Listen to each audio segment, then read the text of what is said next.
Computer knowledge internal channel के अंदर आपका स्वागत है। और हमारे कंप्यूटर हार्डवेयर के कोर्स को हम आगे बढ़ाते हैं यहाँ पर रुके। तो कंप्यूटर हार्डवेयर की कोर्स को आगे हम बढ़ाने से पहले मैं आपको कह देना चाहता हूँ कि पिछले जितने भी वीडियोस है वो जाकर देख लीजिए, वरना आपको पता नहीं चलेगा। तो पिछले वीडियोस मैंने आपको ये CPU कोर वगैरह भी मैंने आपको समझा था। हमारे CPU कोर क्या टेक्नोलॉजी है। अभी मैंने आपको कहा था कि हमारा कंप्यूटर जो है वो बाइनरी लैंग्वेज पर काम करता है। बाइनरी मतलब मशीन लैंग्वेज में काम करता है हमारा कंप्यूटर। ओके। और हर कंप्यूटर के पास अपनी चिपसेट सिस्टम्स होती है। अकेला प्रोसेसर काम नहीं करता, उसके साथ और भी बहुत सारी चिप जो होती है वो काम करती है। ओके। तो हर चिप सिस्टम्स और की सिस्टम जो होती है वर्कआउट होती है यहाँ पर। ओके। तो यहाँ पर हमारा कंप्यूटर के साथ जुड़ने वाले और भी बहुत सारी चीज़ आपको देखने को मिल जाती है। तो अभी जो हमारा वीडियो जो चल रहा है वो डिवाइसेस के बारे में चल रहा है। ओके। जिसमें मैंने आपको CPU और सॉकेट के बारे में समझा दिया था। बायोस क्या है, बायोस कैसे काम करता है। अभी जो हमारा वीडियो चल रहा है रैम के बारे में चल रहा है, रैम डिवाइस के बारे में चल रहा है। रैम क्या है, कैसे काम करती है, कैसे यूज़ होती है, ये सब कुछ मैंने आपको समझाया था।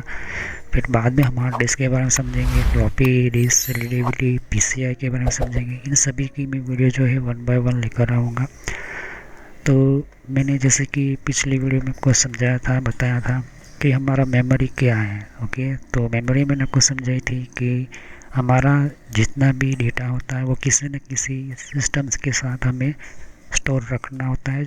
हमें जो है उस सिस्टम के अंदर एक जगह यूँ कहें कि स्टोर रखना होता है, जैसे कि हम इसको सेव करते हैं।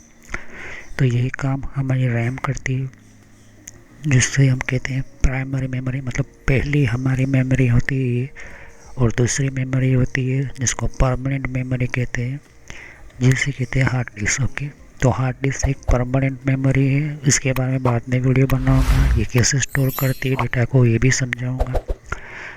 तो हर रैम और हर मेमोरी जो होती है वो सिस्टम सॉफ्टवेयर, एप्लीकेशन सॉफ्टवेयर, ये क्या है मैंने आपको समझाया था। वीडियोज में जाकर देख लीजिए पिछली वीडियोस में। तो रैम हमेशा हमारा सिस्टम के अंदर जितने भी इनपुट होते हैं, आउटपुट होते हैं, वो प्रोसेसर के साथ कम्युनिकेशन करती रहती है। ओके। और ये कैसे काम करती है, सेल किसे कहते हैं, इन सभी का मैंने वीडियो बनाकर रखा हुआ है, तो वीडियो जाकर देख सकते हैं। फिर मैंने ये भी बताया था कि राइट एंड रीड ऑपरेशन क्या है। ओके। ये भी मैंने आपको समझाया था। और भी बहुत कुछ मैंने आपको 1 बाय 1 ये चीज़ आपको समझाया था। रैम की स्ट्रिप और रैम की मेमोरी और भी मैंने आपको 1 बाय 1 चीज़ें समझाई थी। ओके। तो हर रैम की सिस्टम के अंदर स्लॉट के अंदर मैंने आपको समझाया था। ओके। और रैम की मैंने आपको बहुत सारी अलग अलग से जानकारी मैंने आपको दी थी। ओके। हमने लास्ट वीडियो में रैम की हिस्ट्री के बारे में समझाया था कि रैम की क्या हिस्ट्री है, कैसे रैम बनी थी, वो मैग्नेटिक स्ट्रिप कैसे होती है। और यहाँ पर मैंने मैग्नेटिक फाइल सिस्टम मैंने आपको बताई थी। वैक्यूम ट्यूब टेक्नोलॉजी की बताई थी, मैंने आपको कहा था। ओके। तो वो वैक्यूम ट्यूब भी आपको मैंने 1 बाय 1 समझाया था। तो कहने का मतलब यह है कि हमारा जितने भी एक vacuum tube, vacuum system, vacuum technology वगैरह मैंने आपको बताई थी, कैसे हमारी एनालॉग टेक्नोलॉजी मेमोरी अब डिजिटल में कैसे आई होगी। तो आज हमारा जो वीडियो है मेमोरी यूनिट के बारे में, मेमोरी टेक्नोलॉजी के बारे में है, मेमोरी की और सिस्टम्स के बारे में। तो चलिए हम वीडियो को शुरू करते हैं और समझते हैं मेमोरी यूनिट के बारे में। और ये मेमोरी यूनिट को मेमोरी यूनिट क्यों कहा जाता है ये हम सब समझेंगे। ओके। तो इस वीडियो को शुरू करने से पहले मैं कह देना चाहता हूँ कि पिछले जितनी भी रैम की वीडियो है वो जाकर देखिए, तभी मेमोरी यूनिट के बारे में आपको पता चलेगा। ओके। तो चलिए वीडियो को शुरू करते हैं और मेमोरी यूनिट के बारे में समझते हैं।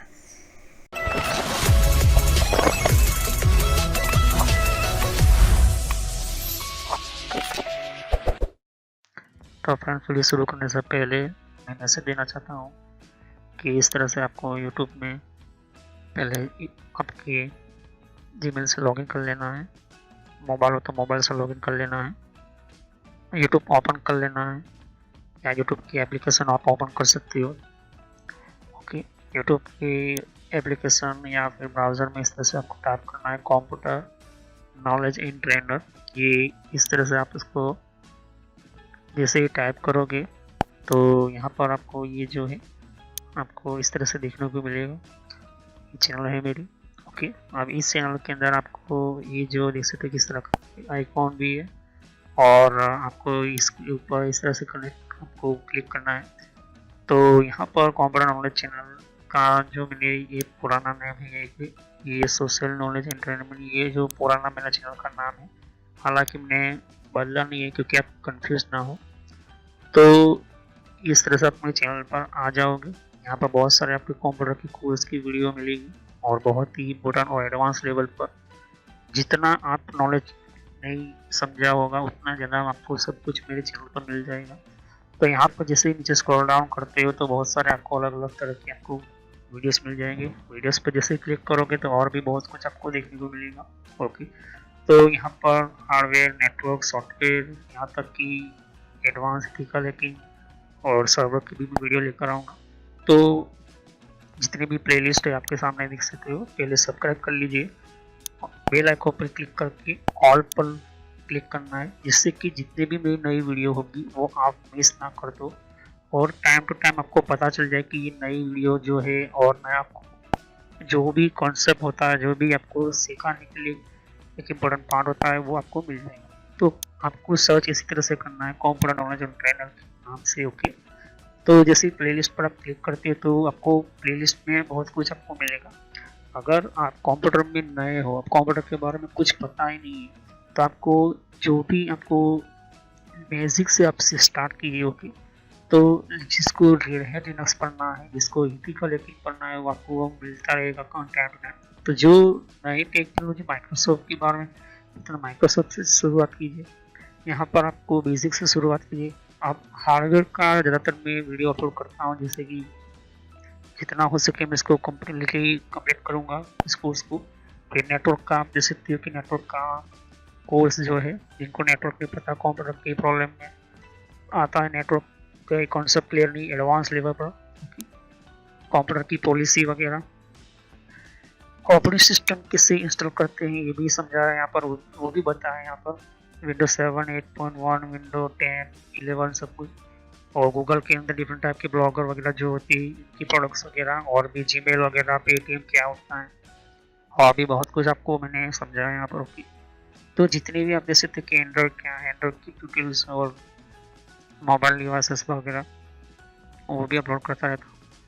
जीमेल के बारे में आपको पता नहीं है, जीमेल क्या है, कैसे काम करता है, किस तरह से इसको अपडेट, इसके नए नए फीचर्स आए वो भी देखिए। और कंप्यूटर के कप के अंदर हर विंडोज़ के अंदर कंट्रोल पैनल होता है, कंट्रोल पैनल की प्लेलिस्ट है।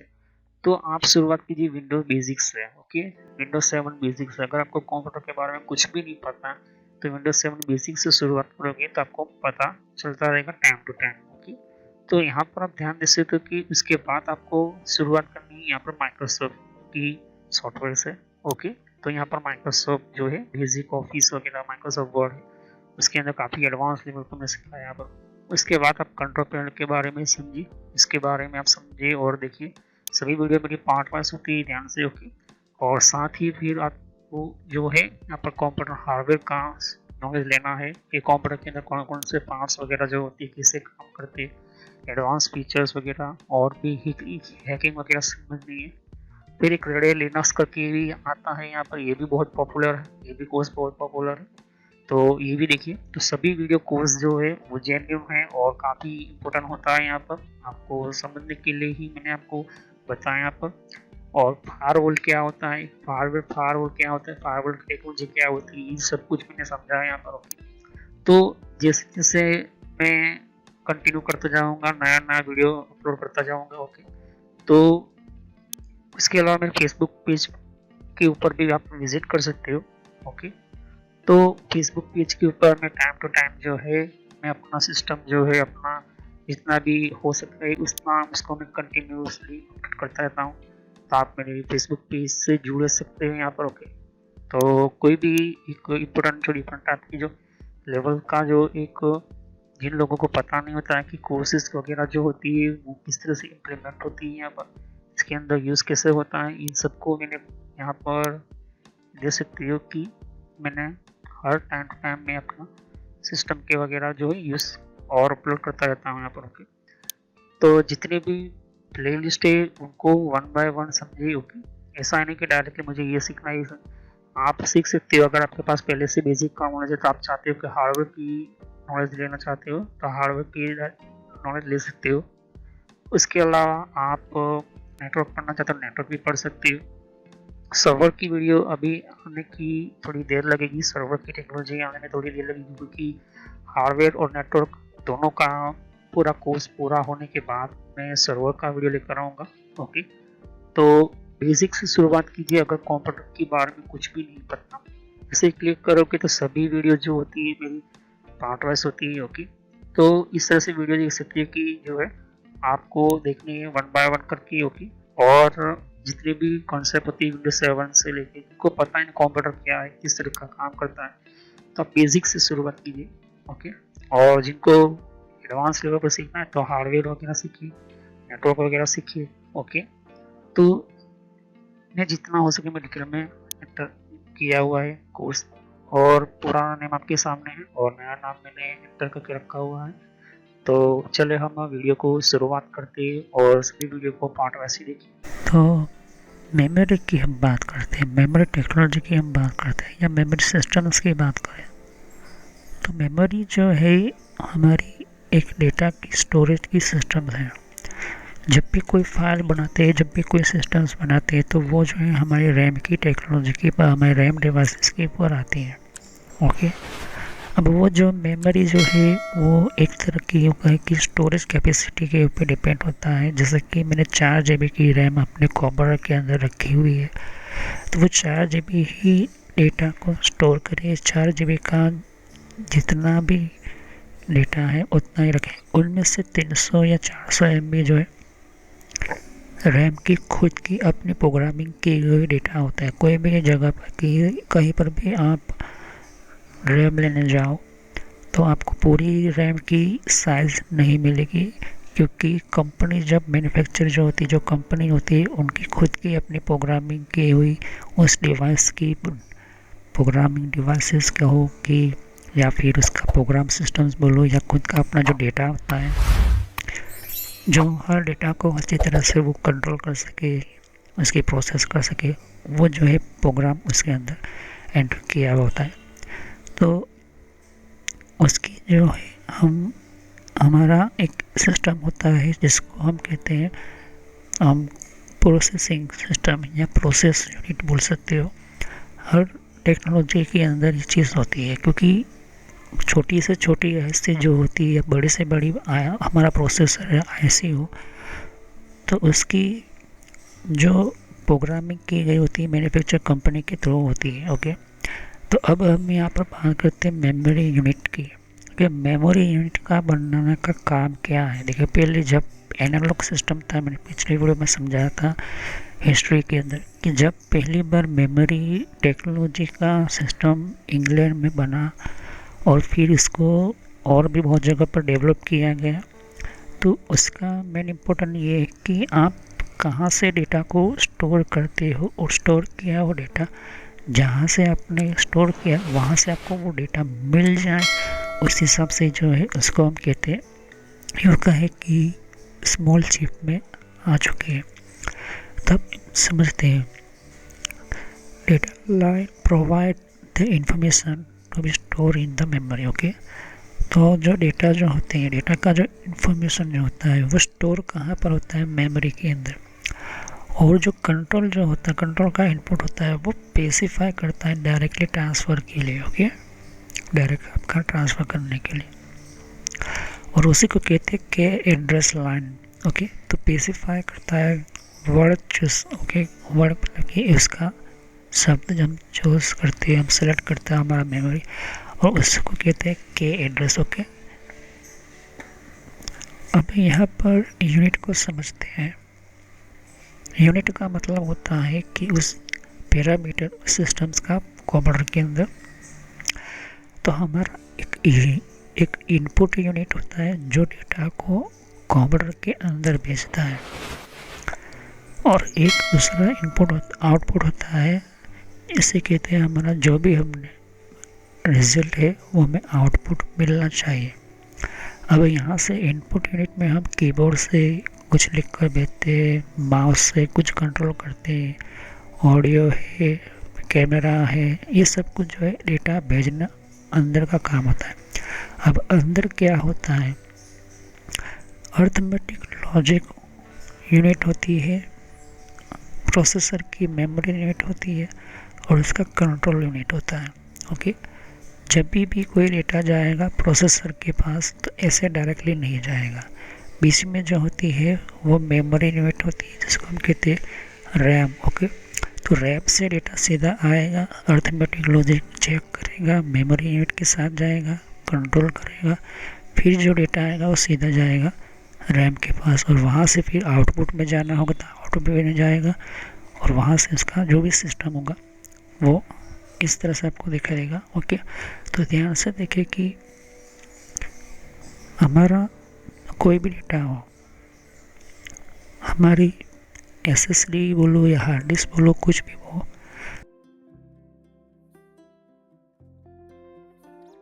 लेकिन हमारा मेमोरी जो है, हमारा रैम जो है वो एक तरह का मेमोरी हो गया। ओके, ये मेमोरी यूनिट होगा। तो जैसे जैसे डेटा जाएगा उस हिसाब से वो डेटा आगे भेजता जाएगा, फिर वहाँ से जो इनपुट मिलता जाएगा तो उसको कहाँ पर भेजना है, किस जगह पर आउटपुट का डेटा आउटपुट में भेजेगा। ओके, तो मेमोरी यूनिट क्या करती है, उस डेटा को होल्ड रखती है। होल्ड का मतलब होता है कि इसके पास ये कैपेसिटी होती है, उसको बनाया गया उस तरह से होता है कि पूरे इनपुट और आउटपुट को अपने पर कंट्रोल रखता है। ओके, जब तक कि इसके अंदर इलेक्ट्रिकल सिस्टम, इलेक्ट्रिकल पावर है तब तक। ओके, जबकि इसके अंदर क्या है कि वे दोनों करता है, ये अंदर स्टोर भी रखेगा और कंट्रोल भी करेगा। लेकिन जैसे डेटा चला जाएगा, लाइट चली गई या फिर पावर चला गया या फिर फुल से आपकी स्विच बंद हो गई, तो ये जो है यहाँ से ऑटोमेटिकली वो डेटा निकल जाएगा। बिल्कुल रैम जो है खाली, मतलब कि एम्प्टी हो जाएगी, एरर्स करेगा, खाली रैम हो जाएगी। लेकिन इसके अंदर डेटा यहाँ से ऑटोमेटिकली वो डेटा निकल जाएगा। लाइट चली जाएगी तब भी आपका जो है वो डेटा स्टोर रहेगा। ओके, ये मेन चीज़ है। तो इसी को कहते हैं मेमोरी स्पेस और स्टोरेज स्पेस। अब ये मेमोरी और इसके अंदर डायरेक्ट हो सके तो हम सीपीयू को ही दे सकते हैं, लेकिन ऐसा नहीं होता है, क्योंकि ये जो है रैम इसलिए बना है क्योंकि रैम जो है primary main important part of memory है। ओके, और इसकी स्पीड इससे कई गुना ज़्यादा रैम की होती है। हमारा जो भी सॉफ्टवेयर ओपन करते हैं, जैसे कि हमारा एडोब सॉफ्टवेयर हो गया, माइक्रोसॉफ्ट हो गया, कोई हम पेंट का सॉफ्टवेयर ओपन करते हैं तो सीधा वो डेटा रैम के ऊपर निकलता है और वही से प्रोसेस होकर निकल जाता है। ओके, तो डिजायर में मेमोरी एक्सपेंशन होता है हमारे एसएसडी के अंदर, बहुत सारी चीज़ें हमारी कंट्रोलिंग होती है। तो जब हमारा कोई भी नया कोई डेटा निकलता है तो उसको के एड्रेस कहते हैं। ओके, और उसको लाइन्स कहते हैं। तो 2K मेमोरी वर्ड हो गया। ओके, तो हमें जो एक्सेस हुआ उस तरह से सब जो है हमारा काम होता है। ओके, अब इसको और समझते हैं, कन्वेंशन आर्किटेक्चर और नॉन वोलेटाइल आर्किटेक्चर, ये दो टाइप की हमारी हम यूँ कहे कि मेमोरी यूनिट की सिस्टम होती है। इसके अंदर अगर देखोगे तो पहले रीड ओनली मेमोरी और हमारा रैंडम एक्सेस मेमोरी होती है। ये प्रोग्राम पहले से इसके अंदर रीड ओनली मेमोरी के अंदर पहले से ही होता है। ओके, तो रीड ओनली मेमोरी मतलब कि सिर्फ रीड करेगा, इसके अंदर आप कुछ भी चेंज नहीं कर सकते हो, क्योंकि ये जहाँ से कंपनी बनाती है मैन्युफैक्चर, इसके अंदर पहले से ही प्रोग्राम कोड डाला हुआ होता है। ओके, इसके अंदर चेंज नहीं कर सकते हो। ओके, तो ये जो है हमारी इनपुट आउटपुट सिस्टम के हैंडल, मतलब कि यहाँ पर हार्ड डिस्क हो गया या फिर हमारा सॉफ्टवेयर हो गया, हार्ड डिस्क हो गई, माउस हो गया, जो भी यहाँ पर होगी। तो प्रोसेसर जो होता है रीड ओनली मिक्स, ये जो है रैम जो होता है, ओके, ये रैम के साथ जुड़ी हुई होती है ये रीड ओनली मेमोरी। तो ये जो है ये इसको इंस्ट्रक्शन देता है कि आपका डेटा कैसे भेजना है, कैसे स्टोर करना है, कैसे सेटअप करना है। तो इस वजह से जो है अगर आपने 2 GB की रैम ली है तो आपको 1.6 GB की मिलेगी या 1.7। तो ये क्यों होता है, क्योंकि ये जो है आपका थोड़ा डेटा जो है थोड़ा 300-400 MB का कंपनी जो है खुद वो इसके अंदर डालकर एंटर करती है। इसका रीज़न ये होता है क्योंकि इस डिवाइस को पता होना चाहिए कि कैसे काम करना है, कैसे प्रोसेस करना है, कैसे सेव करना है डेटा, कैसे वर्क करना है, ये चीज़ आपको पता होना चाहिए। अब प्रोसेसर की बात करें तो प्रोसेसर जो है डायरेक्टली ऐसे कोई से के ऊपर प्रोसेस नहीं करता। जैसे डेटा की पहली यूनिट भेजेगा डेटा को तो वो ट्रांसफ़र करेगा, फिर वो दूसरे को देगा, फिर वहाँ से भी निकलेगा, इस तरह से होता है। ओके, तो work data expand operating system या प्रोग्राम है या कोई भी प्रोग्राम का हमें कोई डेटा चाहिए तो ये रैम से ही हमें मिलता है। ओके, तो जितने भी प्रोग्राम इंजन है या सर अब आप यूँ कह सकते C++ जावा, उसके अंदर कंपाइलर होता है। ओके, कंपाइलर क्या करता है तो पूरे डेटा को एक तरह का कंपाइलिंग सिस्टम के अंदर जोड़कर फिर वो डेटा को हम इनपुट देते हैं कि आप मुझे इनपुट हम देते हैं तो हमारा आउटपुट ये आना चाहिए, इस तरह से होता है। ओके, तो कन्वेंशन आर्किटेक्चर ये होता है। अब आप आगे देखते हैं कि NVRAM क्या होता है, जिसको नॉन वोलेटाइल आर्किटेक्चर कहते हैं। ये जो है ये डिपेंड करता है कि आप किस तरह से सॉफ्टवेयर को चेंज कर सकते हो। इसके अंदर जो एक रैम होती है, इसके अंदर मेमोरी होती है, लेकिन ये इसके अंदर कुछ भी नहीं होता है, ऐसा समझो कि मेमोरी कार्ड की तरह है। ओके, अब इसके अंदर थोड़ी बहुत प्रोग्रामिंग होती है, इसकी कुछ डेटाबेस प्रोग्रामिंग जहाँ से कंपनी आती है तब, तो ये जो है फील्ड करने पड़ते हैं। ओके, अब install on off and quickly software change करना है, प्रोग्राम मेमोरी को चेंज करनी है, या कोई फाइनल टाइम अगेन कोई पावर डाउन वगैरह करनी है, तो ये जो है आपको ये NVRAM काम करते हैं नॉन वोलेटाइल मेमोरी या नॉन वोलेटाइल आर्किटेक्चर यूनिट का जो डेटा होता है ये आप यहाँ से दे सकते हो। तो ये बोर्ड चिप दे सकते हो कि ये NVCPU के साथ ही काम करेगा नॉन वोलेटाइल सिस्टम के अंदर। इसको मैं आगे जाके समझाऊंगा कि नॉन वोलेटाइल मेमोरी क्या होती है, नॉन वोलेटाइल आर्किटेक्चर क्या होता है, लेकिन इतना समझो कि जितने भी प्रोसेसर होगा इसके साथ जो है काम कर सकते हैं। ओके, अब यहाँ पर हम ध्यान से रखते हैं कि वर्चुअल एड्रेस की हम बात करते हैं, फिज़िकल एड्रेस की हम बात करते हैं। तो फिज़िकल एड्रेस के अंदर हम ध्यान से रखते हैं कि मेमोरी जो होता है ये यहाँ पर होता है। ओके, अब मेमोरी के अंदर डेटा बस और एड्रेस बस है आपके सामने। तो मेमोरी कंट्रोल इंटरफेस आप देख सकते हो कि डेटा बस आपको देखने में, एड्रेस बस देखने को मिलता है। ओके, अब CPU जो है आप देख सकते हो कि सेंट्रल प्रोसेसिंग यूनिट, जिसको मल्टी मोड यूनिट दे सकते हो, और TLB cache memory, D cache memory, I cache memory आप ध्यान से दे सकते हो। तो कहने का ये चीज़ आप देख सकते हो। ओके, तो यहाँ पर मदरबोर्ड ध्यान से दे सकते हो। ओके, तो रैम की दे सकते हो कि ये मदरबोर्ड के ऊपर लगाई गई है, और ये मेमोरी यूनिट है। ओके, ये मेमोरी छोटी छोटी IC दिख रहे हो, ये मेमोरी यूनिट है। ओके, यहाँ पर मेमोरी यूनिट लगी होती है। तो जैसे जैसे मेमोरी की यूनिट स्टोर हो जाएगी, मतलब कि वो फील होगी, मतलब सेव होती जाएगी, उस हिसाब से जो है प्रोग्राम आगे चलता जाएगा। ओके, तो मेमोरी है तो memory unit page 1, page 2, page 3, 4 इस तरह सबको देखने को मिलता है। और ये प्रोसेसर जो होता है ये आपके सामने होगा, ये multi mode unit memory unit हो गई। ओके, तो प्रोसेसर जो है आउटपुट देता है, इसको प्रोसेस करता है, फिर यहाँ से यहाँ तक आता है। ओके, ये चीज़ आप इस तरह से देख सकते हो। तो कोई भी प्रोसेसर हो, उस प्रोसेसर के साथ और भी बहुत सारी चिपसेट सिस्टम्स होती है। ओके, उस हिसाब से उसकी आर्किटेक्चर की डिज़ाइनिंग कम्युनिकेशन होती है। ओके, और उसी हिसाब से हमारा जो डेटा जाता है। ओके, तो नेक्स्ट वीडियो में हम समझते हैं कि कैसे हमारे रैम के अंदर वो डेटा स्टोर होता है, उसका इंस्ट्रक्शन उसको कौन बताता है, कैसे ये हमारा मेमोरी यूनिट के अंदर डेटा जाता है, ये सब कुछ जो है हम नेक्स्ट वीडियो में समझेंगे। तो मशीन इंस्ट्रक्शन के अंदर आपको सब कुछ समझ में आ जाएगा। तो सब्सक्राइब करो, लाइक करो, बेल आइकन पर क्लिक करना ना भूलो। अगर कोई भी क्वेश्चन तो कमेंट कर सकते हो। Thanks for watching my video. Have a nice day. हम नेक्स्ट वीडियो में यही से शुरू करेंगे मशीन इंस्ट्रक्शन के बारे में। तो थैंक यू। तो विंडो 10 के अंदर भी आप अलग अलग तरह की इन्फॉर्मेशन, जैसे कि तो कि विंडोज 10 के अंदर भी तो विंडो 10 की भी आपको जानकारी मिलेगी यहाँ पर। डिफरेंट टाइप की अलग तरह की विंडो 10 की यहाँ पर सीरीज है। ओके, तो हर विंडो 10 के अंदर कौन कौन सी सेटिंग्स होती है, किस तरह की सेटिंग्स होती है, विंडो 10 के अंदर कौन कौन सी फीचर्स होती है, ये भी रखा हुआ है यहाँ पर। ओके, तो यहाँ पर आपकी विंडो 10 के अलावा कंट्रोल पैनल भी है। कंट्रोल पैनल के अंदर भी आपको जानकारी कंट्रोल पैनल क्या होता है।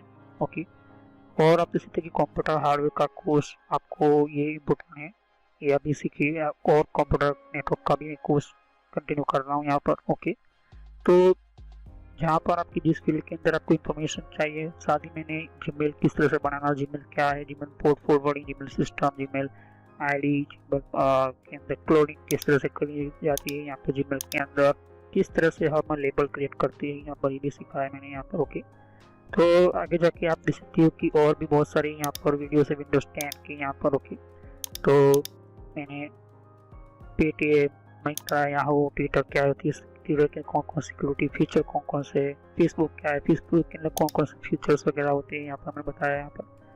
तो यहाँ पर आपको देख सकते हैं कि और भी बहुत सारे आपको बेसिक कंप्यूटर यूजर पर क्लिक करना है यहाँ पर, बेसिक कंप्यूटर नॉलेज के ऊपर, क्योंकि ये बहुत ही इम्पोर्टेंट है। और जब तक अपना आपको कोई कंप्यूटर की नॉलेज नहीं, तो आप बेसिक पे ही स्टार्ट कीजिए। ओके, तो ये इम्पोर्टेंट है आपके लिए। और कुछ में फ्रॉड कॉल वगैरह होते हैं, कुछ वेबसाइट, कुछ कमांड के अंदर क्या करना है, कम फायरवॉल किस तरह से यूज़ करना है, ये भी मैं बताया यहाँ पर।